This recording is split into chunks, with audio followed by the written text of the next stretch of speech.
That was terrible. I was waiting to listen to the song. Problem was, because we were watching Love is Blind, I couldn't listen to the song. Your Love is Blind, for sure. It blinded you, that stupid show.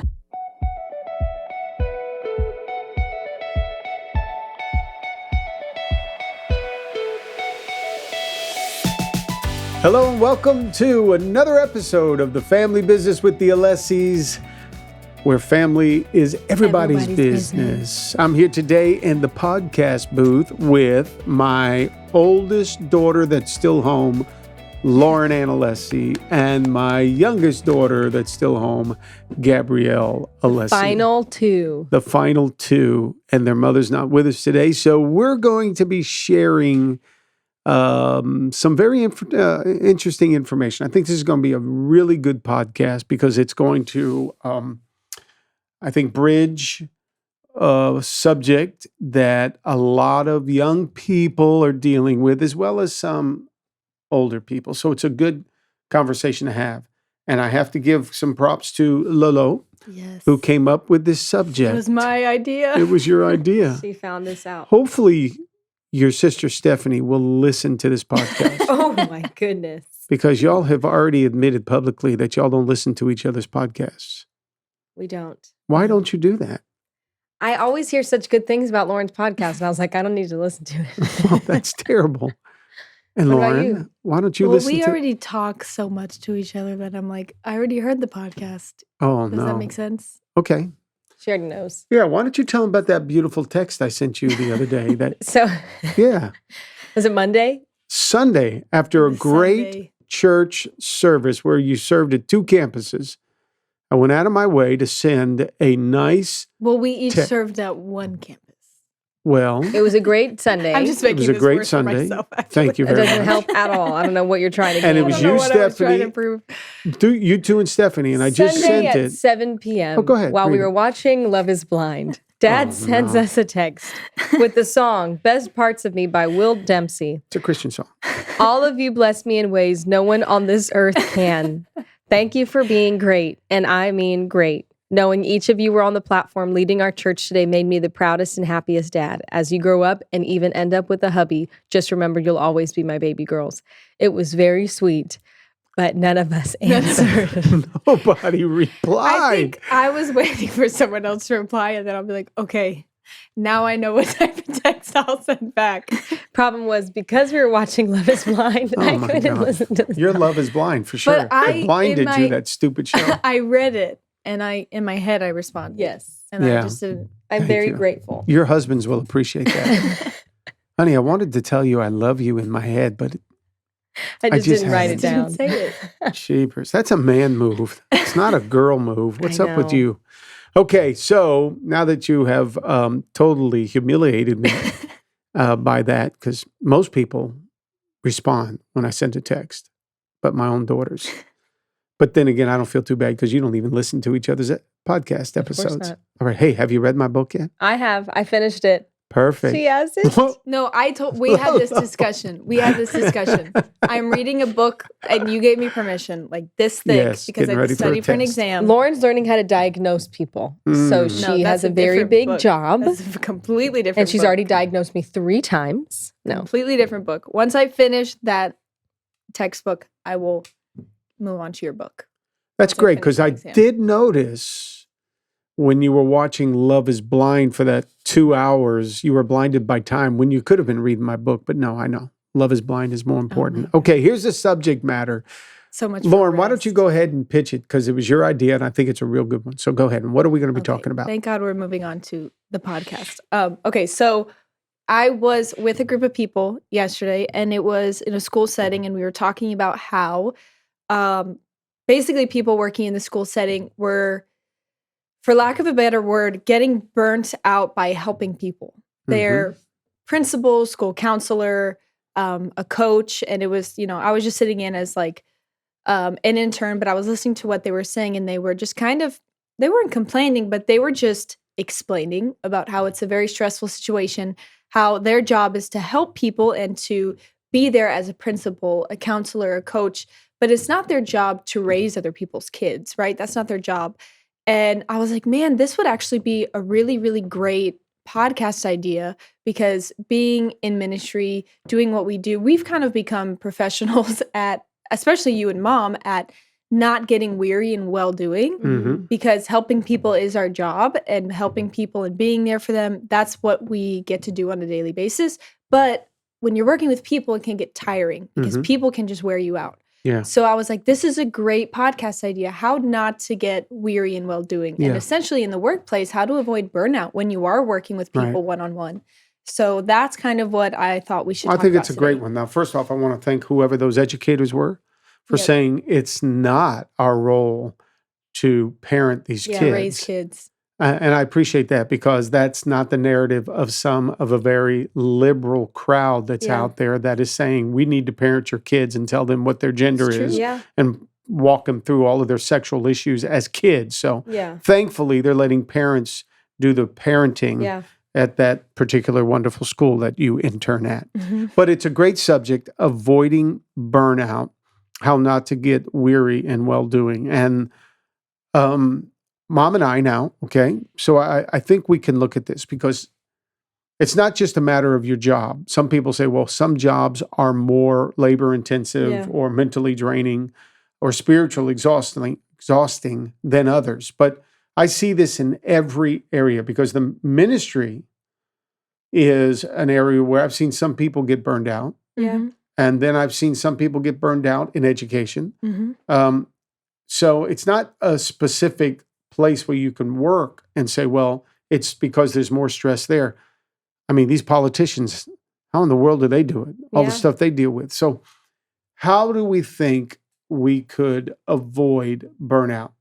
And I would like to pitch, well, better yet, why don't you pitch the questions? Because we're talking about myself. I'll be going into my 40th year of ministry next year in 2024. Started in 84 when I came out of college, going into 40 years next year.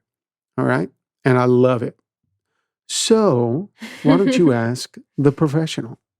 Dad, after 40 years of ministry and working, and you didn't just do ministry, you even tested other things before ministry.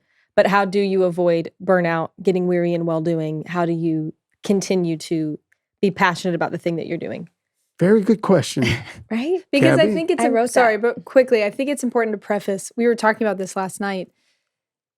Sure, we've been in ministry, but for maybe like hard hands-on ministry, maybe 5 to 10 years. So we have experience from youth group, right? Yeah. And working with young adults, but we haven't worked with people in their whole, I don't know, cycle of life multiple times like you and Mom have. Yeah. So that's where real wisdom comes in. And that's why we were like, we need to be pitching these questions to you. So, Right, because sitting at the table last night while we were having dinner, came up with Yeah, we were talking about the discussion. It's funny because I took my phone out and I started to record it because I didn't want to miss out on anything that we were going to talk about here today.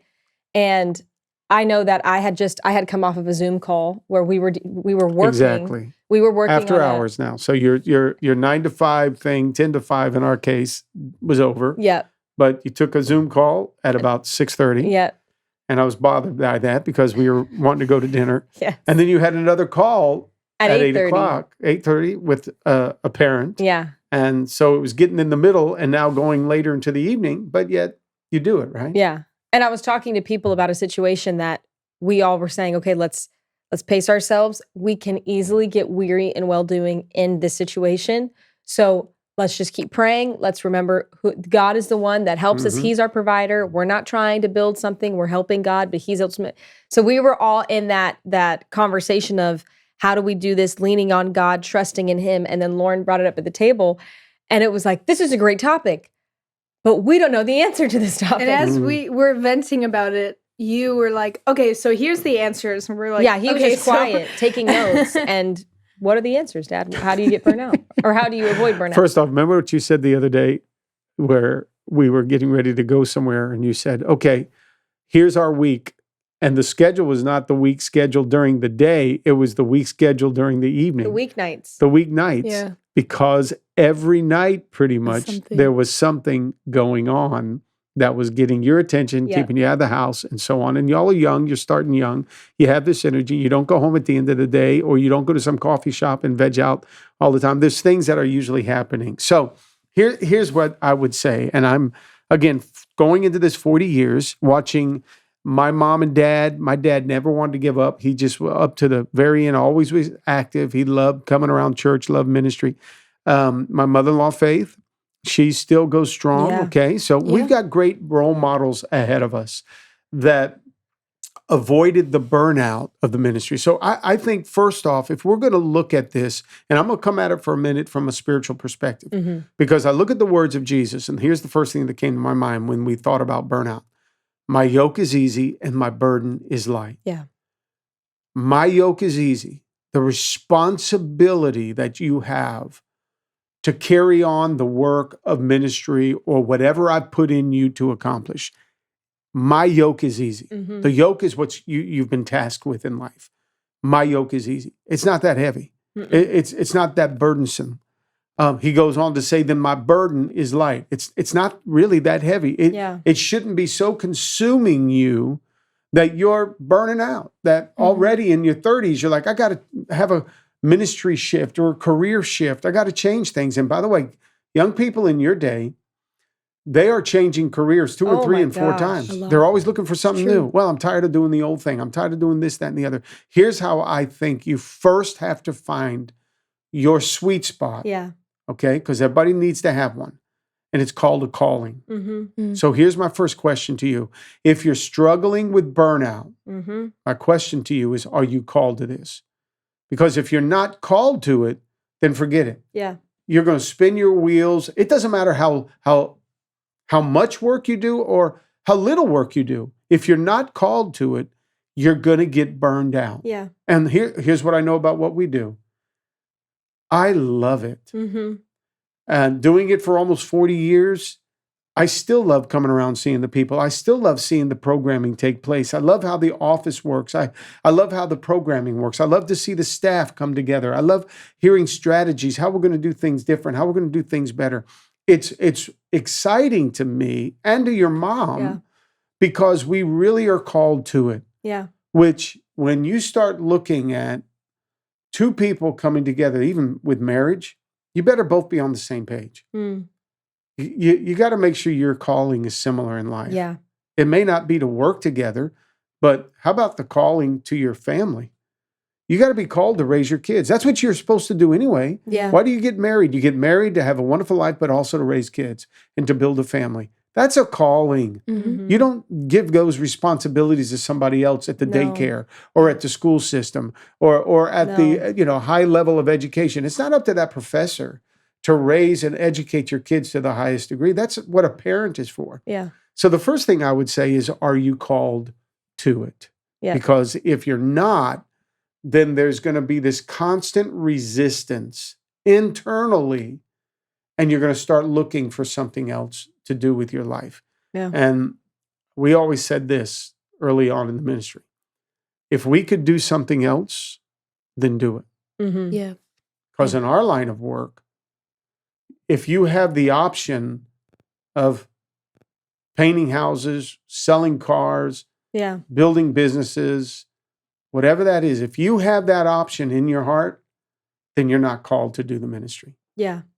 I feel like when you're called to do the ministry, or even I'd say any job that you feel called to, because there's a lot of people that feel called to the ministry, but there's a lot of people that feel called to serving others. We know great friends of ours are lawyers, and they love that line of work and they love that industry. And you know you're called when, even when you don't receive a paycheck, you're still there Monday morning willing to be there, to set up, to make it happen, to get on a Zoom call. It doesn't matter if it's outside of work hours. You know you're building it and you're called to it. So yes, I'm going to get on a Zoom call at 6:30 and we're going to talk, and it's going to go 30 minutes, maybe an hour. But take away the paycheck, take away anything that would help me in the, I still have to do it. And I'm still going to do it. And that's a great evaluator of, am I called to this? Do I love my job enough to spend 4 years of my life to study for that career? Because not a lot of people do that. But do I feel called enough to actually get the credentials, to get the major, to get the certificate to go into that career? Yeah. And I think a question that I would have next, because actually I remember we've had this discussion before where you just get tired in ministry. Not that you're necessarily burnt out, but like you're doing the same thing over again. You've been doing the same thing for 2 years now. You see no change, right? Or like you've been working with the same person for quite a while and you see no change. Whether this is in ministry, whether this is in The school system. the school system outside of ministry or the school, it could be anywhere, right? In your career. So let's say you're not necessarily burnt out. No, sorry, this is what I was going to say. I remember we were having this conversation about a year ago, and we mentioned being burnt out in ministry, and Mom quickly corrected us. She's like, hold on a second. If you're burnt out in ministry, you're not called to the ministry, period. Yeah. And she's like, my mom and your grandparents, they worked till their 60s in the ministry, and they never once got burned out. So that was like all she needed to say. And I was like, she is absolutely right. And it was like a healthy conviction that I needed. But also, not that somebody's necessarily burnt out, but if they're just tired of the repetition and not seeing change, right? You're working with the same person and you're not seeing any change, or you are trying to build something within the ministry, or you're trying to build something within the school system or within your work, and you're not seeing any change. How do you avoid not getting weary in well-doing? Okay, so all of this is great, right? And by the way, if we would do a little tag on to being called to something, notice this. I really believe there's a difference between a person's gifting and a person's anointing. Yeah. And that's another podcast, but I'd love to be able to capitalize on that. Maybe come back at the end. But Lauren, here's the other thing. I think what you're asking is, all right, and that with that question, the whole burnout aspect is when you're working with other people, especially in a leadership role, you got to know that what you're doing is God's work, after all. In any profession, when you're called to do something, you don't really do it for yourself. Now, some people get a job and they do it for a paycheck. Terrible motivation. Yeah. Paycheck motivation is not a good motivation. That's how you get burned out. You're going to get burned out because you're feeling like, well, it's the sacrifice that I'm making isn't worth the money I'm getting. So I know, and from our line of work, and even educators can understand this if they're called to it. Yeah. Hey, this is ultimately the work of the Creator who put me here on earth. So if it's His work, I'm just on the payroll. I don't have to be. I don't have to be so burdened by this job that it's causing me to burn out. Yeah. Well, I think it's because I'm doing this with God at the helm. God needs me to educate these kids. God needs me to, to minister to these people. God needs me to do this. So if it's His work after all, He's the one that's going to carry the majority of the workload, not me. So when I lay my head down at night, as much as I love the people of our church, I know the people of our church are not my people. Now, if I take that on, then I'm going to become very egotistical, very prideful. You're going to hear, hey, my people, keep your hands off of my people. They're my team. This is my. Hey, none of this is mine. And for all the years that we've been building the churches, it's always been, I'm on God's payroll. So therefore, I don't have to carry all the weight of it to burn me out. And I think that goes for wherever you're working, wherever you're getting paid or you're on staff. But it's a good practice to step back and see your job as the big picture. I know we're going to go into this in a little bit, but take a step back and notice that you're not alone in it. You're not the only person that's on staff. You're not the only person carrying the load of that job or carrying the responsibility. John Maxwell says it's lonely at the top, but it doesn't have to be. And we so get stuck in the, wow, it's lonely. And that's where your ego comes in. Man, just when you're a leader and when you're at the top, you don't have friends anymore and you're like, take a step back. Yes, you do. Look at the people that you're working with. You don't always have to see yourself as the big dog or as the only one doing all the work or as the only one showing up at 9 p.m. when nobody else is here and everybody. No, step back. Look at the staff members that you're working with. Look at the team members that you're working with. You're not alone in it. And if you're feeling that load or that burden, they're feeling it as well. And it's a good burden to carry. You should see it as a responsibility and take pride in it. And don't work like, wow, I'm the only person that's making videos or I'm the only person that's there to to clean up this portion of the building or whatever. Because when you get that, you can get into a bad mentality where you take for granted the job that you have. Meanwhile, that job can be gone tomorrow. Yep. Yeah. Which would lead us to this. If you're going to do something, do it with people you like doing it with. Yep. Being surrounded by good people. I know people in corporate America today, they would rather work in a healthy environment that is supported by people they like and not make as much money as opposed to working in an unhealthy environment with people they don't like, making more money. Because the money doesn't make up for that emotional drain that is on you when you're hanging with the wrong people, which would then say to me this. I've always tried to avoid negative people that have negative things to say about my line of work. Yeah. And they're out there. And it's very easy to get absorbed in that. I don't care what you do. If you're working and leading other people are going to create some kind of stress and around you. When you're helping people, trying to pull them up to the next level of life, you're always going to be tempted to look at the negative in people because of the problems that they have. Everybody's got their problems, which is why you have a job, quite frankly. If everybody was perfect, I wouldn't be a pastor. I wouldn't need to be here and do my deal. I'm called to be around people that are imperfect, going through the challenges of life, to keep them, try my best to keep them connecting with God. That's going to ultimately allow them to better their lives.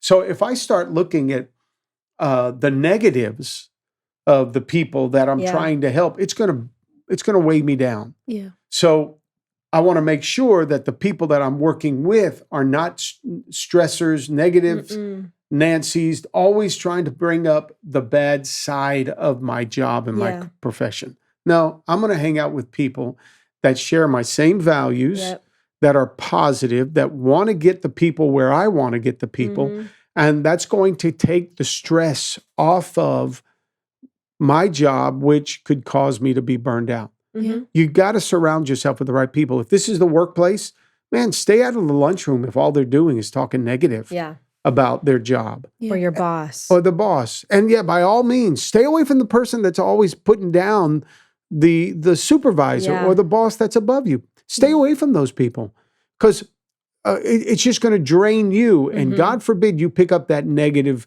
mindset. Yep. A lot of this we're talking about, girls, has to do with an attitude. Yeah. And I'm sorry, just because you're in my line of work where you're leading a church doesn't mean your attitude is all that.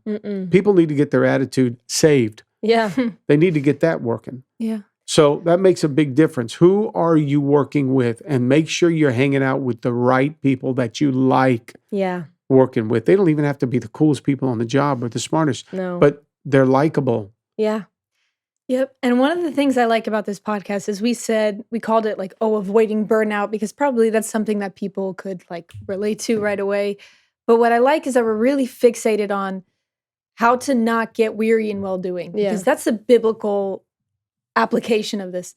I'm sorry, it's allergy season and all of us are like coughing away. But really what we're trying to do is good at the end of the day. We're trying to have good attitudes and we're trying to help people. We're really trying to be the best versions of ourselves and we're trying to pour into people.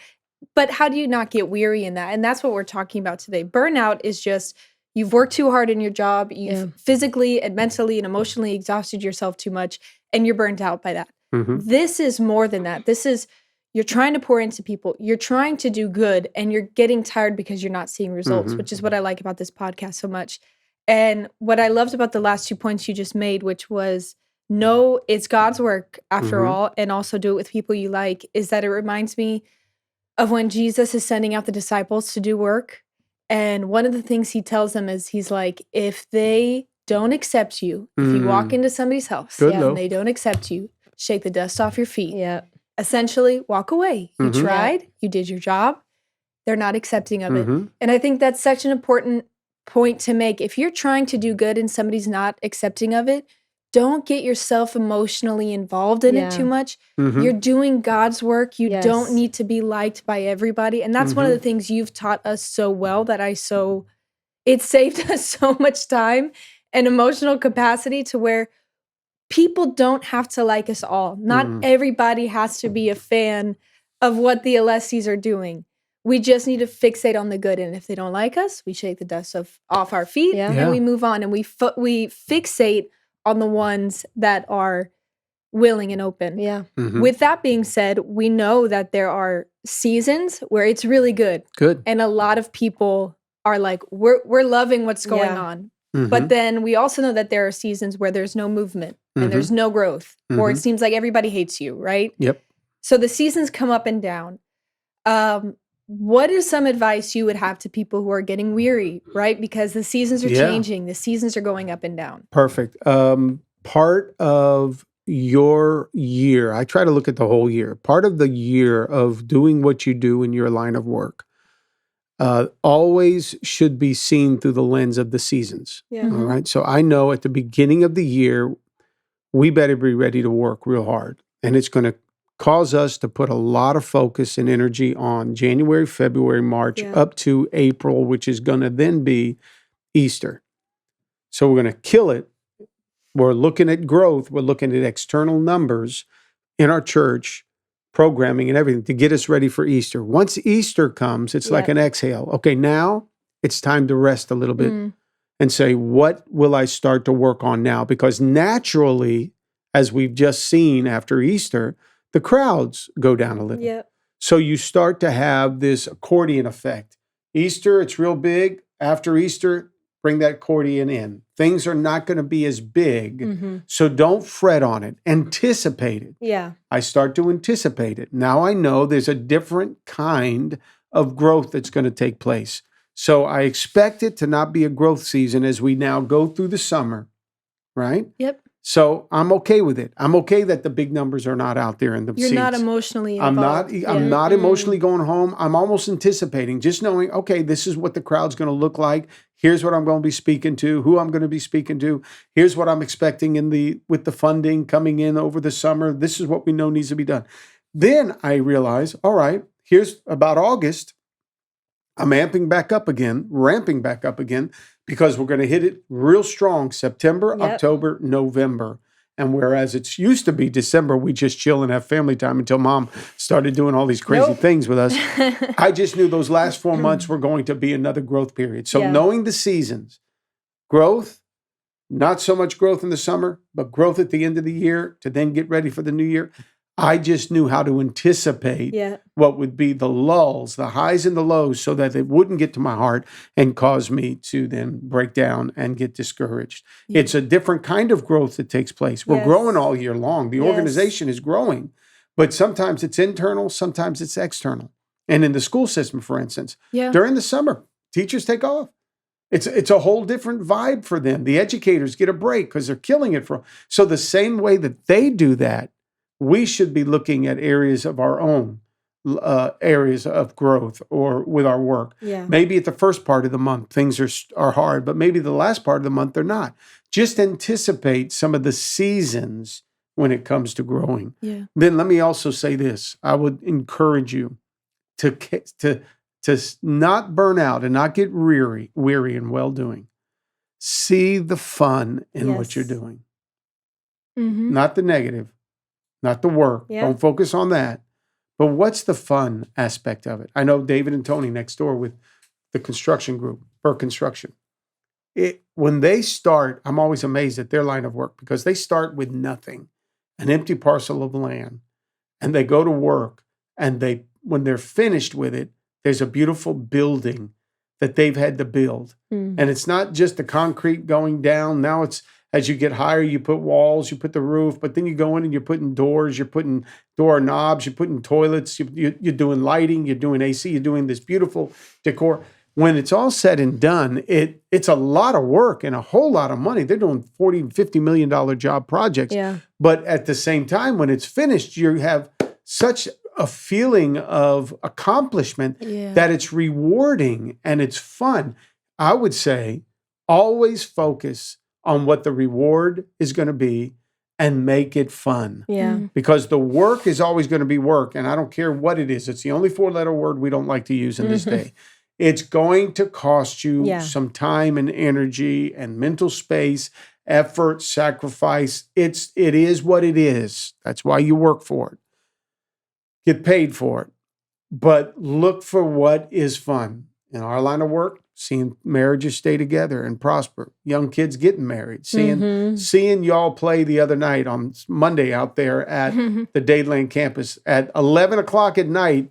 It was your last volley. I love watching that. It's fun to see the young people, young adults connecting like that. It's fun seeing our men go up to our camp and our ladies go to the Womanity camp and see them tackle some issues and come back, change.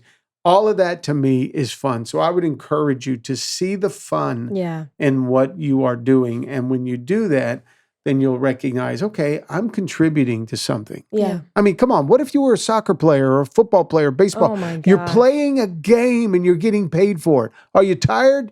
Do you hate having to prepare for it? Yes. But in the long run, guess what? It's a game. It's a game. Have fun with it. But you know what, Dad? I don't think anybody is telling young people what you just said. Besides the fun, like I think some people, right? Nobody's telling young people or like millennials or Gen Z about the seasons of work that you're going to go through. Like we had said before, people go through like 3 career changes in their life, right? Specifically this younger generation, because people just get bored and they really don't know the definition of success. And these days we see success as constant. It needs to be across all 4 seasons. And if you're not successful in the wintertime and in the spring, and you're only successful in the summer and in the fall, then you're a failure, right? And it's so nice to hear that, no, let's think about it. Even professional athletes, they play, like football players play what? August through, if you're really good, February. Right? That's it. And then they practice, and that's their definition of success. And then you can still be a professional athlete and then play August through December. And then you may not even make it. So every person, every worker in the world goes through seasons. And it's just good to anticipate those seasons. And the truth is, that's the secret to longevity. That's the secret to success. Not that you're going to be successful all year round. Not that there's going to be constant success, but it's just that you have to anticipate those seasons and have fun in the seasons where you have a little downtime. Have fun in the seasons where you're seeing that change. And so that's just wisdom. And I wish more parents people would grab that. I wish young couples would get a hold of this. When your kids are driving you crazy. Remember? I mean, Steph, to this day, it's so cute to watch her and Moina handle Gianna. Because at first they wanted to be around her 24/7. And now that she, 6 months down the road, 8 months down the road, when she was absorbing so much of their energy, they're like, okay, would y'all take her for the afternoon? It's true. They didn't want to let her go. No. And all this is a season with her where some parents and young women, quite frankly, can say, I'm burned out on parenting. Yeah, well, you've only had one and they're only 2 years old. Or maybe you do have 3 and they're 6, 5, and 4. Maybe you do. Yeah. Hey, it's just a season. It's just a season. You're putting in the work. You're not burned out. There's going to be a day when you look at that work of art that you have painted in your kids that you're going to be so proud of. It's going to be so fun. Yeah. It's beautiful. As they get older, it changes and they start adding. It adds fun, spice to your life. The vacations you'll spend, the things you'll do together. The school plays you'll go to, yes, it's a lot of work to drop them off to this practice and to that event.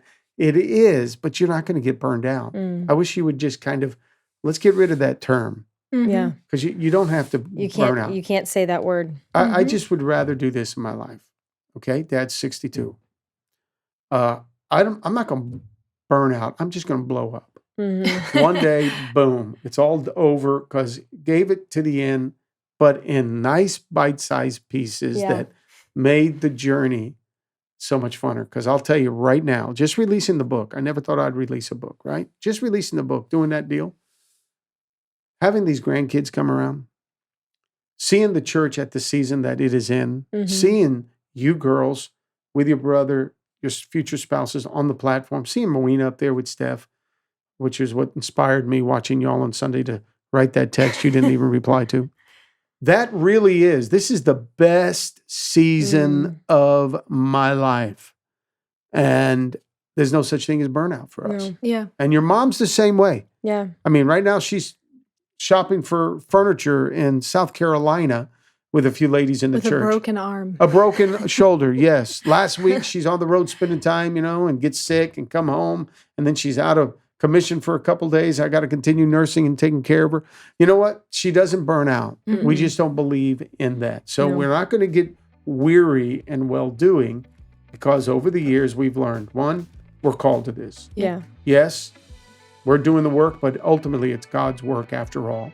We do it with great people that we really like, and we've been doing it with them for some of them 25 plus years. Yeah. Same people in the boat with us. We've learned the seasons and how important they are, and we're having fun along the way. And I would encourage all of our listeners to do that very same thing in your own life with the work that you are called to do, and you will find yourself never getting weary in doing well. Thanks for joining us again for another episode of The Family Business with the Alessis. That would be Lolo, Gabby, and Steve. God bless. Hey there, if you enjoyed this episode of the Family Business Podcast with the Alessis, then you'll want to know we've got more insight, more encouragement, more great conversations that we can have on Sundays, and even some surprises coming your way. So you want to make sure you subscribe to our channel and watch one of these next videos here next, because remember, family is everybody's business.